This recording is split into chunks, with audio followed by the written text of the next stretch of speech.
ہر پل Jio drama موہرا بن چکا ہے بہت ہی زیادہ انٹرسٹنگ۔ اس میں ہمیں دکھایا جائے گا کہ جیسے اسکندر کی وجہ سے جو ہے کمپنی کا لاس ہونا اسٹارٹ ہو جاتا ہے، تو اس پر حمزہ اور اس کے والد دونوں بہت زیادہ پریشان ہوتے ہیں۔ اس پر اس کا والد جو ہوتا ہے وہ کہتا ہے کہ اس ٹائم پہ ہمارے ساتھ انویسٹمنٹ کرنے کے لیے کون ریڈی ہوگا۔ اس پر جو ہوتا ہے حمزہ وہ انہی انکل کا نام لے لیتا ہے جو کہ علیزی کو بہت زیادہ پسند کرتے ہیں۔ اس پر جو ہوتا ہے اسکندر کا والد وہ کہتا ہے تو ٹھیک ہے، تم ایسے کو تم علیزی کو مناؤ کہ وہ کمپنی میں جو ہے وہ جوائن ہونے کے لیے ریڈی ہو جائے۔ اس پر حمزہ جو ہوتا ہے وہ جاتا ہے علیزہ کو منانے کے لیے۔ علیزہ جو ہوتی ہے اس کے سامنے شرط رکھ دیتی ہے۔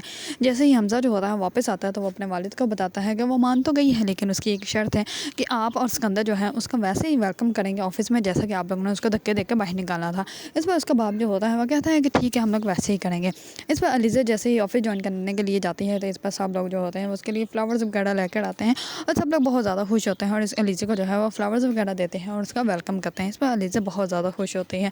اس پر اسکندر جو ہوتا ہے وہ علیزہ کو سب کے جانے کے بعد کہتا ہے کہ تم جو ہو وہ یہ بازی تو جیت کی لیکن اگلی بازی میں جیتوں گا، تم ہارو گے۔ اس پر جو ہوتی ہے علیزہ وہ کہتی ہے کہ بازی کوئی بھی جیتے یا ہارے لیکن ایک انسان کی تو بربادی ہوگی اور وہ بربادی میں کروں گی اور وہ تم دیکھتے رہو گے۔ اس پر اسکندر جو ہوتا ہے وہ کہتا ہے کہ دیکھ لیتے ہیں۔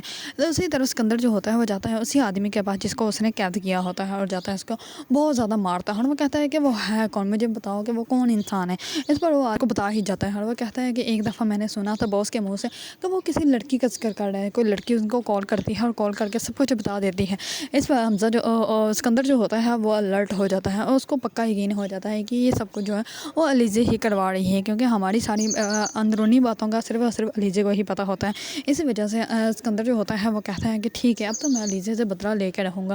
دوسری طرف علیزہ جو ہوتی ہے وہ واپس میں کمپنی میں جوائن ہونے کے بعد بہت زیادہ خوش ہوتی ہے اور وہ کہتی ہے کہ اب میں ان لوگوں کے ایک ایک موہرا گراؤں گی اور پھر ان لوگوں کو پتہ چلا گیا کہ ان لوگوں نے جو ہے وہ کس سے جو ہے وہ دشمنی مول لے لی ہے۔ ان لوگوں نے میری بہن کی زندگی برباد کی تھی تو اب میں ان لوگوں کی زندگی ایسے تباہ و برباد کروں گی کہ ان لوگوں کو پتہ بھی نہیں چلے گا کہ ان لوگوں کے ساتھ ہوا کیا ہے۔